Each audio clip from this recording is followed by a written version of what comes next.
Hello, everybody. Welcome back to another amazing, spectacular, fantastic, panoramic,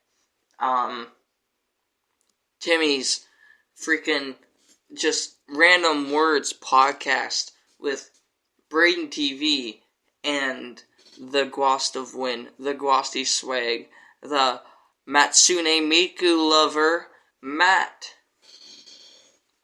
He's at it again. He's back at it again, cracking another bow now. We gotta crack him. We got him cracking. We're doing another anime, top anime discussion. Top 100. We might go past 100. Who the fuck knows? That's why in the bottom it says we might even go to 200. We might even go to 200. Who knows how long this will be for all you anime lovers? We're here for you. Get her going, Matt. We're here to promote the best stuff. Yeah. What are you talking about? You're first. No, you're first. Oh, I'm first. Yeah, I am first. First we'll start up with Vinland Saga, popularity 124, and members just shy of 800,000. Just shy of Young 800. Thorfinn grew up listening to the stories of old sailors that have traveled the ocean, and reached the place of legend, Vinland. It's said to be warm and fertile, a place where there would be no need for fighting. Not at all like the frozen village in ice where he was born, and certainly not like his current life as a mercenary. War is his home now. One sec, Matt. His father once told him. We gotta pause it, guys. My dad wants me. Alright, we're back. My dad was just going to bed. Matt, you want to continue what you're saying? Yeah, alright, going back to as I was saying. War is this man's home. Though his father once told him, you have no enemies. So my father once told me he was going to bed. There's nobody who is okay to hurt. As he grew, Thorfinn knew nothing was further from the truth. The war between England and the Danes grew worse with each passing year. Death has become commonplace, and the Viking mercenaries are loving every moment of it. Allying with either side will cause a massive swing in the balance of power, and the Vikings are happy to make names for themselves and take any spoils they earn along the way. Among the chaos, Thorfinn must take his revenge and kill Rascal, the man who murdered his father. The only paradise for the Vikings, it seems, is the era of war and death that rages on. If you're into Vikings and pirates, this is for you. I'm into that. Personally, it's not in for me. I'm into that. Oh, I'm way into that. Have you guys ever seen Vikings? I'm way into that. This next one we got is ranked number 42, popularity 658. Unfortunate though, with members of with just shy of 250,000 people. It is sad because it's Violet Evergarden, the movie, and Violet Evergarden. Now I haven't watched it, but now I can't tell you about this because it's several years have passed since the end of the Great War. So this is after the actual show of it, TV series, the anime series. Yeah, so we can't read this yet. So unfortunately I can't read it. And I haven't gotten around to watching it. But my brother has highly recommended it. And it's really sad. It's also one of those really sad ones. Yeah. I've seen this one on the rounds of some sad anime lists. It's also it's during one of the wars, the Great Wars, so you know it's sad. Yeah. It's a war movie. It's a war series, basically. So if you guys are into that, check out the series, check out the movie. On to the next one, I guess. Yeah. On to the next one. We got number 43. You've seen the second season, and now we have the original Code Geass, Lelouch of the Rebellion. With a popularity of 17 and 1.7 million members. Absolutely. I think this is honestly overrated, but for a one-time watch, it wasn't terrible. In the year 2010, the Holy Empire of Britannia is establishing itself as a dominant military nation, starting with the conquest of Japan. Renamed Area 11 after its swift defeat, Japan has seen significant resistance against these tyrants in an attempt to regain independence. Lelouch Lamperouge, a Britannian student, unfortunately finds himself caught in a crossfire between the Britannian and the Area 11 rebel armed forces. He's able to escape, however, thanks to the timely appearance of a mysterious girl named C2, it is C2 by the way, who bestows upon him Eos, the power of King. Realizing the vast potential of his newfound power of absolute obedience, Lelouch embarks on a perilous journey as the masked vigilante known as Zero. A merciless onslaught against Britannia in order to get revenge once and for all. I think that if you're sounds into pretty these good. kind of series of just people pretty much in wars with the same powers, I mean, if you like the Fate series, I would suggest you give this a watch. It's not that different in some cases. It is another war kind of thing, but it's not like any of those typical war movies. But I do think that despite my own thinking it's overrated, I think it has actually earned its place. I think it has too. I think it sounds pretty good, and I might even check it out after. I got a bunch of these bookmarked. I might check some of these out after too. Alright, on to number 44, popularity 193, with 630,000 members. We have great teacher Onizuka. 22-year-old Eikichi? Eikichi Onizuka. Eikichi Onizuka, ex-biker gang leader, conqueror of shonen, and virgin, has a dream to become the greatest high school teacher in all of Japan. This isn't because of a passion for teaching, but because he wants a loving teenage wife when he's old and gray. Still, for a perverted, greedy, and lazy delinquent,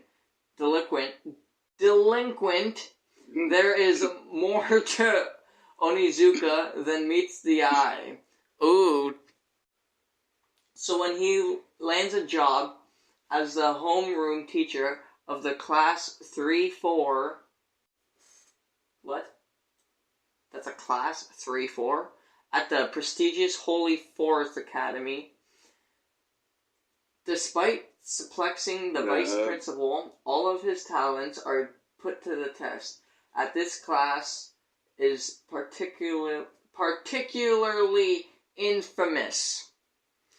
Due to their utter contempt for all teachers, the class students use psychological warfare to mentally break any new homeroom teacher they get, forcing them to quit and leave school. However, Onizuka isn't your average teacher, and he's ready for any challenge in his way.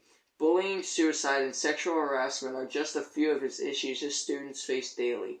By tackling the roots of their problems, Onizuka supports them with his unpredictable and unconventional methods.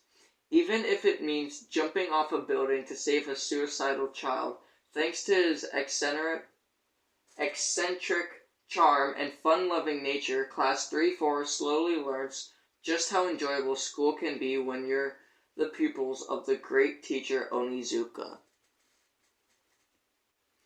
So I am guessing this is a pretty sad one, but also has some comedy to it.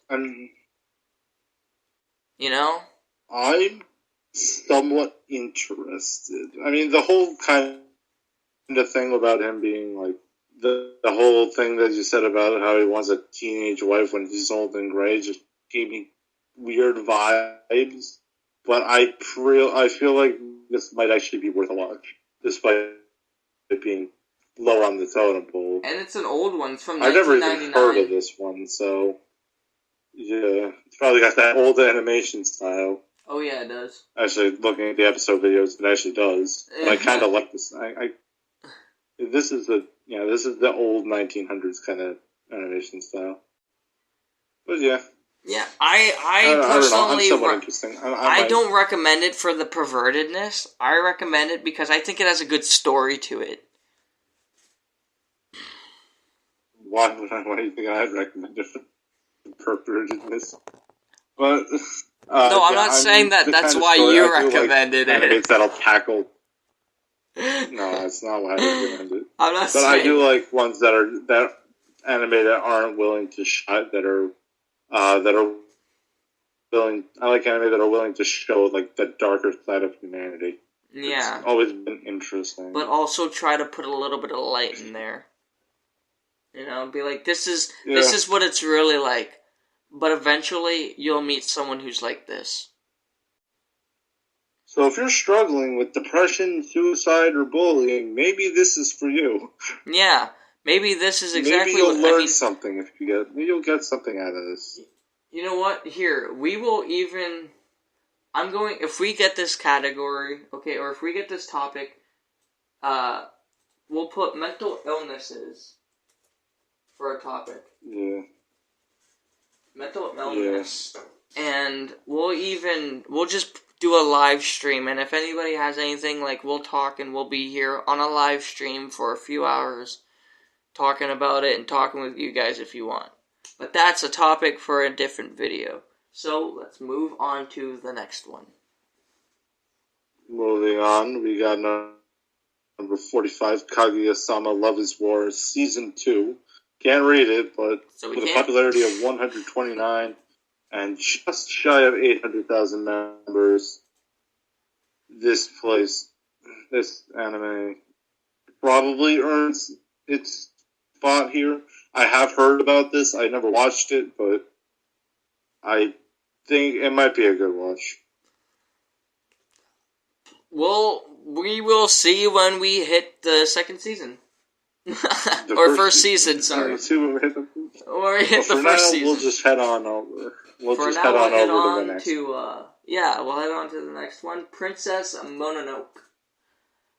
It's ranked number 46, popularity number 97, so just in the top 100. Just there. With just shy of 950,000, just shy of 1 million members. This thing is just shy, or all around. When a Mushi village pretty much. Yeah.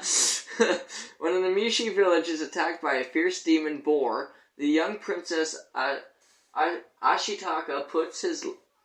What? Oh, prince! I read princess! It's a prince. Puts his life at stake to defend his tribe. With its dying breath, the beast curses the prince's arm, granting him demonic powers while gradually siphoning his life away. Instructed by the village elders to travel westward for a cure, Ashitaka arrives at Tatara, the Iron Town, where he finds himself embroiled in a fierce conflict. Lady Eboshi of Tatara, promoting constant deforestation, stands against Princess San and the sacred spirits of the forest, who are furious at the destruction brought by the humans. As the opposing forces of nature and mankind begin to clash in a desperate struggle for survival, Ashitaka attempts to seek harmony between the two, all the while battling the Latin demon inside of him. Princess Mononoke is a tale depicting the connection of technology and nature, while showing the path to harmony that could be achieved by mutual acceptance. This is one of the most misleading pictures I've ever seen. I could have sworn that was a girl, but I guess that's a guy. And why is it called Princess Mononoke when it's about a prince? Good question. I think we would have to learn what Mononoke means. I guess. Alright. On to the next one. Mononoke, vengeful spirits. Or dead spirits, life spirits. They're just spirits. Why are they called princesses, Princess though? spirits. I don't know. It's odd. Maybe you'll get your answer if you read. You ate all the chips, you mean? Watch it. Yeah, you did. What? Mia ate all the chips on me. How dare they? Moving on, number 47, we got the second season of Haikyuu. Again, can't talk about it, but popularity just shy of 100 members, just shy of 1 million. And yeah, again, it's a lot of just shies around here. Yeah, this is just a shy episode. 8.7. This is just a shy episode. Yeah, but again, it's Haikyuu. If you like Haikyuu, then you'll love this, I'm sure. But moving on to something we have seen already. Mushi. Ranked 48. Popularity number 171. So just over 100 members. Just shy of 700,000. I'll say just over 650,000. Give you guys a better idea of it. Mushi, the most basic forms of life in the world, they exist without any goals or purposes aside from simply being. They are beyond the shackles of the world's good and evil. Mushi can exist in countless forms and are capable of mimicking things from the natural world, such as plants, diseases, and even phenomena like rainbows. That's fucked. This is, however, such a vague definition of these entities that inhabit the vibrant world of Mushishi. As to even call them a form of life would be an oversimplification. Detailed information on Mushi is scarce because the majority of humans are unaware of their existence. So what are Mushi, and why do they exist? This is the question that a Mushishi Ginkgo ponders constantly. Mushishi are those who research Mushi in hopes of understanding their place in the world's hierarchy of life. Ginkgo chases rumors of occurrences that could be tied to Mushi, all for the sake of finding an answer. It could, after all, lead to the meaning of life itself. It's something that you've seen before, but this seems more like it's the more overarching. Yeah. The more overarch of the plot as opposed to what we saw before. The other one's more simplified. This is more detailed. Yeah. Moving on! But, again. What was that? Moving on! Oh, moving on. Moving on. We got fucking Rocky Joe 2. So we can't read it. I don't think I want to read even the first sentence of this synopsis. But its popularity just shy of 3,000. Yeah, this should give you somewhat an idea that there's a lot of animes out there. With a full house membership of 33,111. I won't go too into this. It's another boxing one, but clearly not as good as Hajime no Ippo. Matt fucking showed us. It's another boxing anime. It's another boxing. So if you guys are into boxing, check out a fucking Boxer Joe. Check out Mike Tyson's Punch-Out on the NES. To continue with the boxing, we have number 50 with Fighting Spirit New Challenger. Oh my god. Okay, so to continue with Ippo, this is successfully defending and retaining his title. So if you guys were into that first one with Ippo, this is the second one. Fighting Spirit New Challenger. Its popularity is just shy of 750, with members of just shy of a full house, 212,446.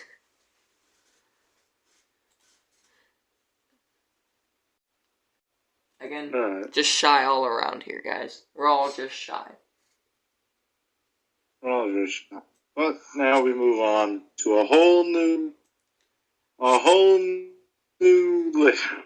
list, a whole new part of this list. At number 51, Howells Moving Castle, another classic anime movie from 2004. I don't know what it's exactly 100 popularity, ranked 51 with not too far off a million members. Probably has gained its reputation. I think I saw this once a long time ago, but forget what it's about. Would you highly recommend it? The jumbled piece of architecture, that cacophony of hissing steam and creaking joints, with smoke billowing from it as it moves on its own. The castle is home to the magnificent wizard Howl, infamous for both his magical prowess and for being a womanizer, or so the rumor goes in Sophie Hatter's small town. Sophie, as the plain daughter of a hat maker, does not expect much from her future and is content with working hard in the shop. However, Sophie's simple life takes a turn for the exciting when she is ensnared in a disturbing situation, and the mysterious wizard appears to rescue her.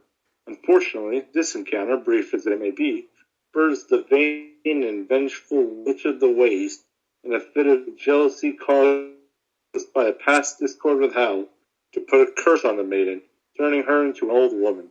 In an endeavor to return to normal, Sophie must accompany Hal and a myriad of eccentric companions, ranging from a powerful fire demon to a hopping scarecrow in his living castle, on a dangerous adventures as a raging war tears their kingdom apart.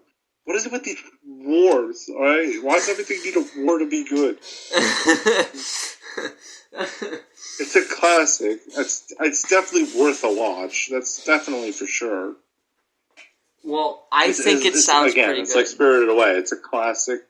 It's a classic that pretty much everyone hears about. So you recommend it? So if I were to walk up to you and be like, what would be an anime that you highly recommend? That would be like top 10? Okay, well, it's not top 10. It's probably like one top 10 like anime movies that don't have like any actual shows attached to it. If it's like a standalone movie, yeah, I would recommend this. I wouldn't say highly recommend, but I mean, if you're into this, which I know you probably would be, I do think it's worth a watch, though. I definitely think that much. All right. You heard it here, guys.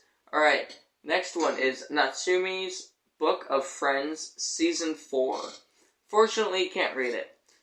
But it is just over 800 popularity, ranked number 52, with just over 200,000 members. Can't get into it right now because it's on Season 4, unfortunately. But once we hit Season 1, you guys will hear it here. I might even see. Up next, we got Rascal Does Not Dream of a Dreaming Girl. That's not what it's called. It's Rascal Does Not Dream of Bunny Girl Senpai. Okay? That's what it is to me. That's what I was first introduced to this as. Not this. This is like the clean version. You can't really say Bunny Girl Senpai cleanly, so... And that's why we are explicit. With a popularity of 344 and just a little over 400,000 members, it's probably another one. I think it's another one of those animes. 6 months ago, Sakuta Azusagawa had a chance encounter with a bunny girl in the library. At since then, he's been blissfully happy with his girlfriend, Mai Sakurajima, that same bunny girl. However, the reappearance of his mysterious first crush, the now adult Shoko again, Shoko Makinohara, adds a new complication to his relationship with Mai. To make matters worse, he encounters a middle school Shoko in the hospital, suffering from a grave illness. Mysteriously, his old scars begin throbbing whenever he's near her. With Shoko's bizarre situation somehow revolving around him, Sakuta will need to come to terms with his own conflicting feelings, for better or worse. With a girl's life in his hands, just what can he do? I won't spoil this. There is an ending. I think I've seen just the ending, which is odd. I won't spoil it, but that does not sound like an anime I would be into. I think it might actually be worth it. I don't highly recommend it, but I recommend it for those who would be into it. I'm not going to say that I know it. Like, I don't know if I recommend it, but I definitely think it might be worth a watch. Yeah. Exactly. At that much. Alright, we got a bunny girl, okay? What more do you need? Less than that, for me. I know, I'm joking. I know, you gun gal. Not over the podcast.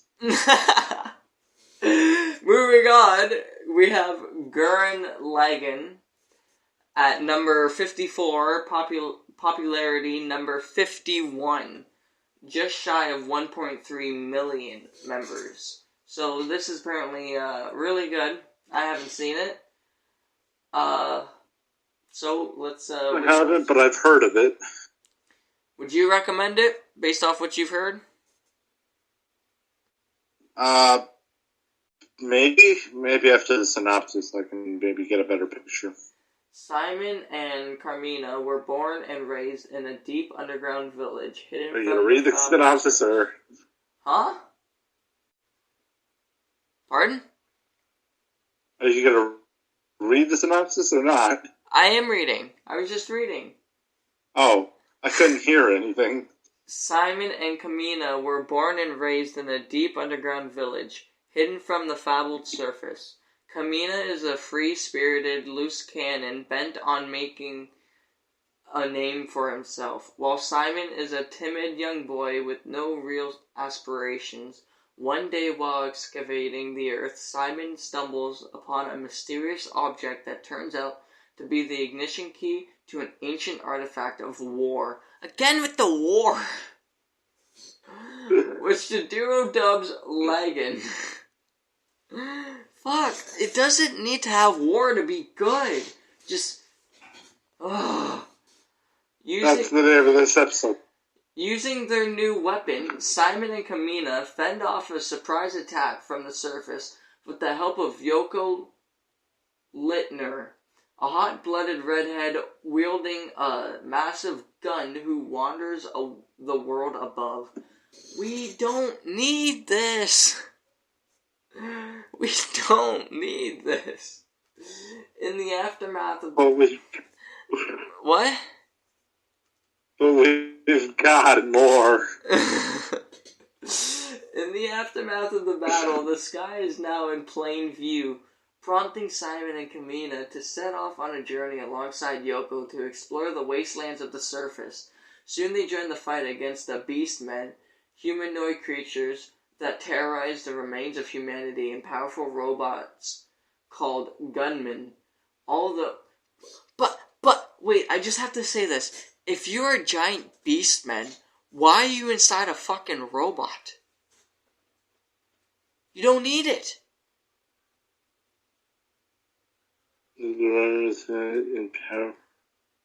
Yeah, what?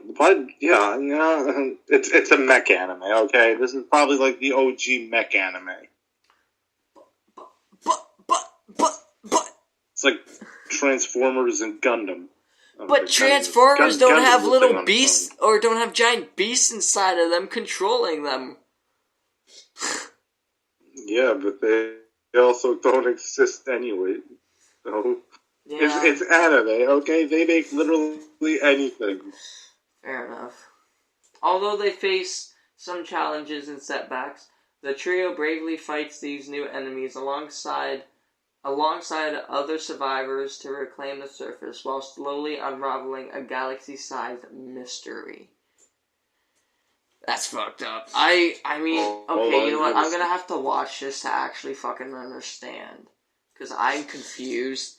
All I'm gonna say is... on why. All I'll say is, if you're into mech anime, and there are plenty of mech anime, like Neon Genesis, Transformers, Gundam, like all that stuff, if you're into that, this will definitely be for you. Yeah, that is practically all it's about. And war. Fucking war. Yeah, I mean, that's mech. War. Fucking and war. And then after that, moving on from the War of Mech, we got To Your Eternity. It's ranked 55, with popularity 425. Just shy of 500. Just over 350,000 members. So not really recommended. A mysterious and mortal being is sent to the Earth with no emotions nor identity. However, it is able to take the shape of those around that have a strong impetus. At first, it is a sphere.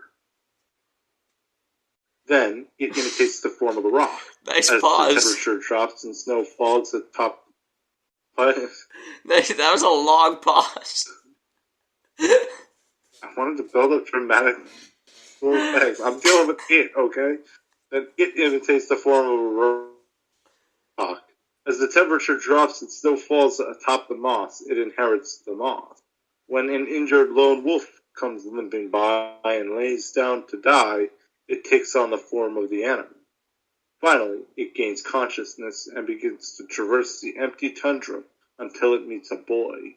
The boy lives alone in a ghost, which the adults abandoned long ago in search of the paradise said to exist far beyond the endless sea of white tundra. However, their efforts were for naught, and now the boy is in a critical state. Acquiring the form of the boy, it sets off on a never-ending journey in search of new experiences, places, and people. Nice try, Bill. So this is the story of a parasite. It's Corona, guys. Absolutely. This is a disease. It is a parasite. It just takes whatever it wants. Imagine if this thing had human intelligence. We'd be screwed. This is like the invasion of the body snatchers. I would. Is that monsters in fucking war outfits? Yeah, eventually this can be. Yeah, we're not gonna just put everything to war.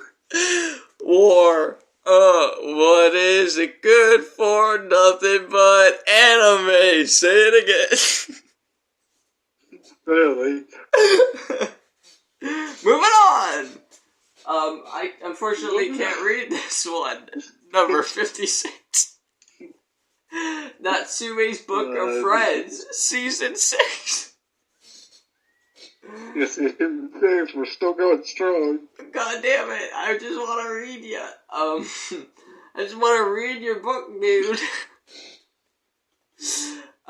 Popularity is 1,125 and just shy of 150,000 people. So not a lot of people want to read this guy's book, but if you do, go check it out. Yeah. But in the meantime, we'll check out number 57, The Melancholy of Haruhi Suzumiya. Heard of it? Watched the first few episodes, spoiled myself, and stopped watching it. Go figure, you get to know what this one's about. It's ranked 57, popularity 273, with just over 500,000 members. One cold Christmas day, John heads over to school and the SOS Brigade's holiday... Oh, this is a disappearance. Never mind. Whoops. This is not the first season. Abort. Cut it. Cut it. That's not the first season. That's the movie. That's the movie. That's cut. Come on.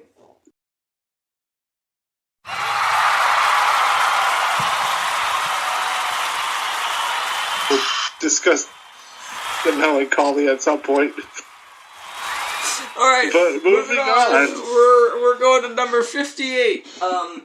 I've been waiting so long for this one. Violet Evergarden.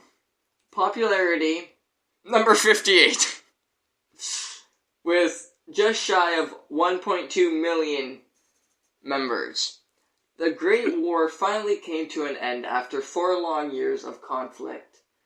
Fractured in two, the continent of Telesis slowly began to flourish once again. Caught up in the bloodshed was Violet Evergarden, a young girl raised for the sole purpose of decimating enemy lines. Hospitalized and maimed in a bloody skirmish during the war's final leg, she was left with only words from the person she held dearest, but with no understanding of their meaning. Recovering from her wounds, Violet starts a new life working at CH Postal Services.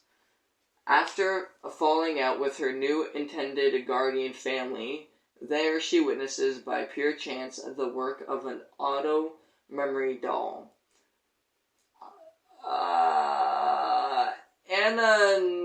Amanuenses that transcribe people's thoughts and feelings into words on paper. Moved by the notion, Violet begins work as an auto memory doll. A trade that will take her on an adventure, one that will reshape the lives of her clients and hopefully lead to self-discovery. What is it? Okay, if it's not war, it's fucking post-war.